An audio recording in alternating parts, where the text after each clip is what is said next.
Au nom du Père et du Fils et du Saint-Esprit. Amen. Ô Seigneur, envoie ton esprit et tout sera créé et tu renouvelleras la face de la terre.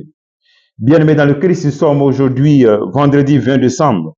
Nous sommes dans notre marche, notre dernière marche de préparation à la célébration de la vie de notre Sauveur Jésus-Christ. L'évangile que nous est proposé en ce jour, extrait de l'évangile de Luc, chapitre 1er, versets 26 à 38. Au 6e mois d'Élisabeth, l'ange Gabriel fut envoyé par Dieu dans une ville de Galilée appelée Nazareth, à une jeune fille vierge, accordée en mariage à un homme de la maison de David, appelé Joseph. Et le nom de la jeune fille était Marie. L'ange entra chez elle et dit, « Je te salue, comblée de grâce. Le Seigneur est avec toi. » À cette parole, elle fut toute bouleversée et elle se demandait que pouvait signifier cette salutation. L'ange lui dit, « Sois sans crainte, Marie, car tu as trouvé grâce auprès de Dieu. Voici que tu vas concevoir et enfanter un fils, et tu lui donneras le nom de Jésus. Il sera grand, il sera appelé Fils du Très-Haut. Le Seigneur Dieu lui donnera le trône de David, son père. Il régnera pour toujours sur la maison de Jacob, et son règne n'aura pas de fin. » Marie dit à l'ange, « Comment cela va-t-il se faire, puisque je ne connais pas d'homme? » L'ange lui répondit, « L'Esprit Saint viendra sur toi. La puissance du Très-Haut te prendra sous son ombre. C'est pourquoi celui qui va naître sera saint. Il sera appelé Fils de Dieu.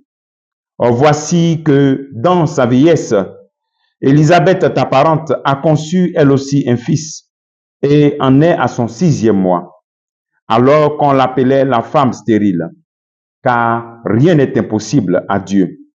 Marie dit alors, « Voici la servante du Seigneur, que tout m'advienne selon ta parole. » Alors l'ange la quitta. Acclamons la parole de Dieu, louange à toi, Seigneur Jésus. Voici que après cette merveille réalisée dans la vie de Zacharie et d'Élisabeth, Marie reçoit cette visite de l'ange. Je prie le Seigneur que l'ange Gabriel aussi te visite pour t'annoncer cette bonne nouvelle que tu espères. Mais surtout, savoir que l'ange Gabriel nous annonce la bonne nouvelle d'accueillir la parole de Dieu dans notre être, dans nos entrailles, et pouvoir aussi accoucher la parole de Dieu par une vie de témoignage. Il sera appelé le Fils du Très-Haut. Chaque fois que nous écoutons la parole de Dieu et que nous la mettons en pratique, nous réalisons ce même miracle d'accueillir le plan de Dieu et de mettre cela en pratique. Voilà. Le deuxième appel, de la même manière que l'ange visite Marie, il y a aussi dans l'histoire du salut des femmes qui ont reçu cette visite, cette mission de donner naissance à un enfant qui aura une mission particulière. Nous avons le cas de Samuel, nous avons le cas de Samson. Donc c'est un appel aussi pour chacun d'entre nous à comprendre que Dieu nous appelle à une mission particulière. En nous préparant bientôt à accueillir le Seigneur, se demander qu'est-ce que Dieu veut de moi? Qu'est-ce que Dieu attend de moi dans ma vie?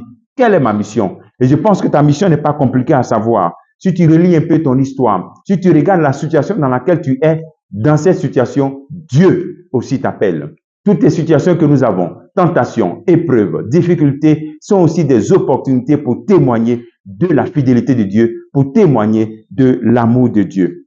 Ne crains pas, Marie. Alors donc, ne crains pas toi aussi, comme l'ange dit à Marie, ne crains pas d'accomplir cette mission que tu ressens au fond de ton cœur. Ne te pose pas 10 000 questions, parce que lorsqu'une mission vient de Dieu, Dieu même t'aide à accomplir cette mission. Quand tu te poses 10 000 questions, c'est comme si c'est toi-même qui dois accomplir cette mission. Mais cette mission ne vient pas de toi. Elle vient de Dieu. Donc, dis comme Marie, voici la servante du Seigneur, que tout se fasse pour moi selon ta parole. Voici la parole de foi, la parole d'accomplissement, la parole d'obéissance, la parole de réalisation du projet de Dieu dans notre vie. Alors, elle a trouvé grâce auprès de Dieu. Marie a trouvé grâce auprès de Dieu. Alors, comme avec Jérémie chapitre 1, verset 8, comme Moïse qui a trouvé grâce auprès de Dieu, Exode chapitre 3, verset 12. Et toi aussi, tu peux trouver grâce auprès de Dieu. Mais ça t'appelle aussi à continuer nos dévotions mariales, avec fidélité, avec persévérance. Celle qui a trouvé grâce auprès de Dieu, n'arrête pas de prier avec elle et n'arrête pas aussi d'imiter sa vie. Parce que c'est que Marie, son oui était un oui vraiment très grand.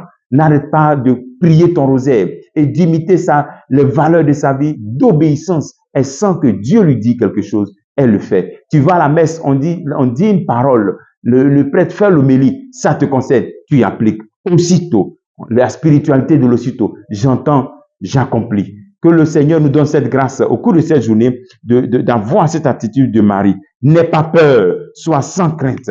N'aie pas peur de donner toute ta vie à Dieu. N'aie pas peur de qu'est-ce que les gens vont dire, qu'est-ce qui arrivera. Dieu s'occupe de tout.